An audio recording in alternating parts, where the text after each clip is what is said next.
Hello YouTube, this is an Ace Special, and today I will be talking about formerly great game series that have since gone downhill.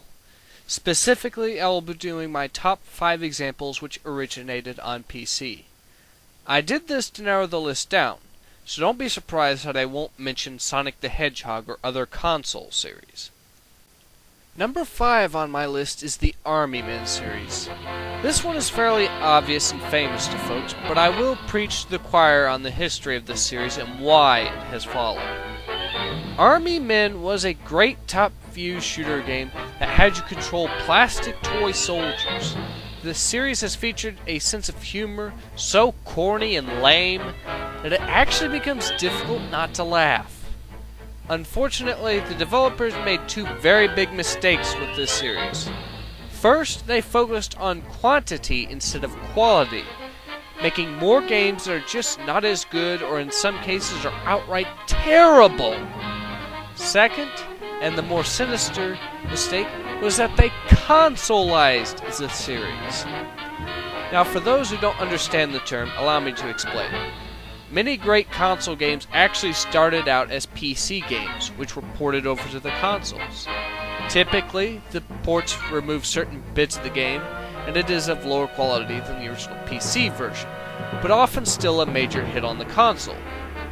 Consoleization itself occurs when game developers take out the middleman, making games that are dumbed down from the start, and then trying to force their subpar quality onto PC gamers. Now, Army Men developers tried to do this, but in the end, the combination of consoleization and quantity over quality was a disaster. However, I will not put this series lower on the list because the portable games have remained decent, and there have been a few brief moments of return to glory, such as Army Men Air Combat, the original one that is, and Army Men RTS.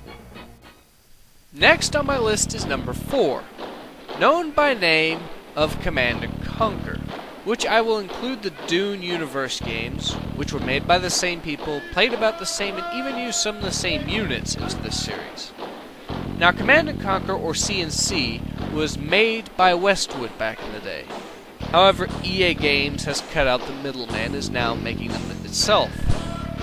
It is safe to say that the guys who made C&C were also responsible for inventing the RTS genre itself, which is pretty awesome if you think about it. Unfortunately, the series has declined to some extent due to EA Games taking over and screwing things up.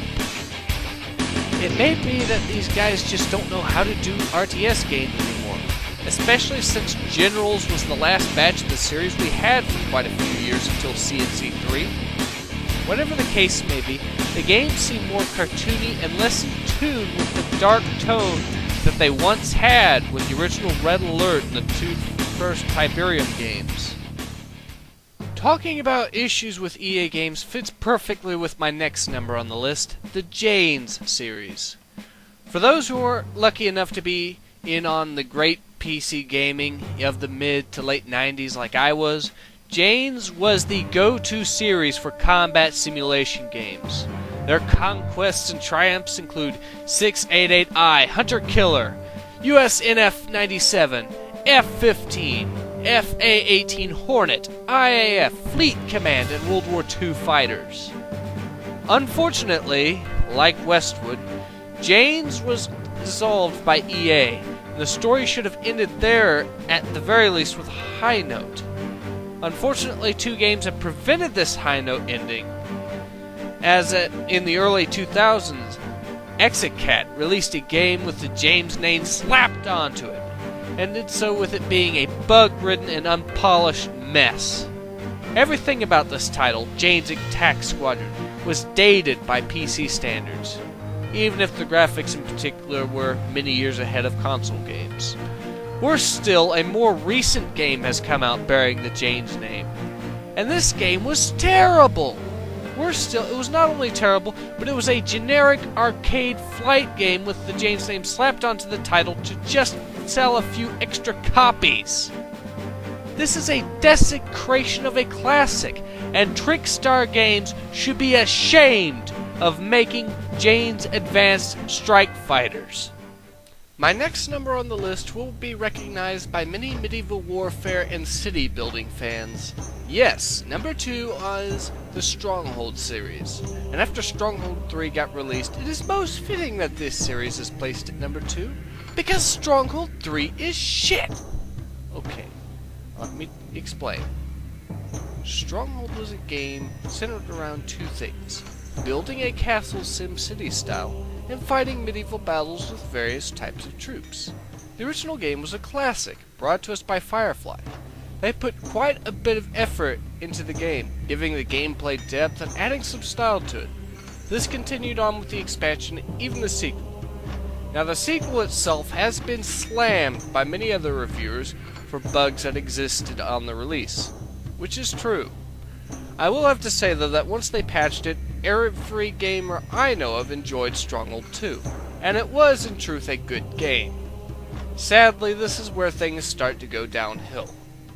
First, the expansion to Stronghold 2 was to turn this historically based castle building sim into a fantasy game with dragons, magic, wizards, etc.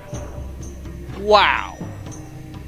I could tell that they were running out of ideas, and the trend continued when they tried to make an improved version of Stronghold's original expansion pack, Stronghold Crusaders, by adding a few new buildings, improving the troop size, and charging us full price for it in 2008. After the original Stronghold was released in 2001, and the first expansion pack in 2002. Needless to say, the game was dated in every way and suffered for it. And I have seen patches with more stuff that cost nothing to get.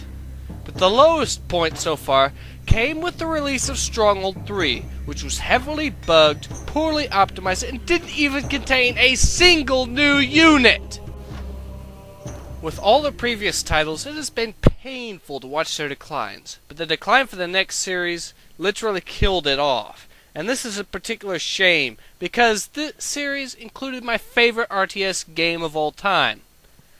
I refer to the Empire Earth series. Empire Earth was an awesome game where you could lead any nation from any start point in history, or the future for that matter, and fight with other countries with troops and weapons from that specific time period. They had a little civilization customization where you could create your own hypothetical or historical nation with its own name, bonuses, etc. Empire Earth 2 was still a great game that improved the interface but dumbed down the combat somewhat, taking away the profits from the original, this being one of my big complaints. Unfortunately, the guys making the series decided that dumbing the game down was an act of innovation, and tried to innovatively make the game appeal to the biggest idiots alive. The original game had divided history into a total of 15 epics, this including the one added into the expansion pack. EE3 had a total of 5. In EE3 they dumbed down the nation choice to just 3 broad-ranged culture groups: Europe, East Asia, and Mid-East. They even went to the extent of making the resources interchangeable. You could build a battle tank out of fish just as easily as you could out of iron. Why? The game was such an embarrassment that the guys who made it literally have taken any mention of the game off their websites, and otherwise have taken efforts to erase the memory of this once great series, killing off one of the greatest RTS series of all time. They don't even plan on making an Empire Earth 4 to try to at least make up for what they've done. Thank you, Mad Doc Software.